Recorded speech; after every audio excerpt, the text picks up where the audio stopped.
Tu sais quoi la règle des 40? Non. Tu prends le taux de croissance des revenus. Exemple, Palantir a un taux de croissance des revenus. 65. Bon, 65. Et tu prends ta marge opérationnelle qui est l'EBITDA, dans le fond, le profit. Puis si les deux sont en haut de 40, t'achètes. Lui, il parle quasiment dans son livre que je suis en train de finir. Là. Il dit t'achètes quasiment aveuglément. Parce que c'est très rare une compagnie qui est en haut de 40. Souvent, tu as la croissance des revenus. Par exemple, une tech qui est en pleine croissance, mais perd de l'argent. Tu sais, son EPS est négatif. Donc là, il faut que tu soustrais. Faut pas ça va dans les deux sens.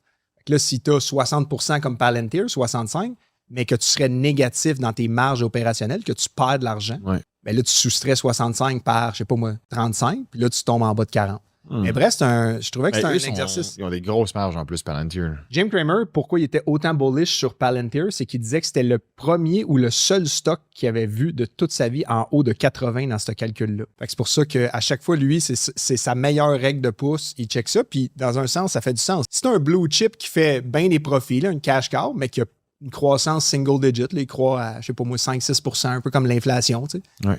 Mais qui génère, je sais pas moi, 18-20% de profit, t'es quand même loin de 40. Là.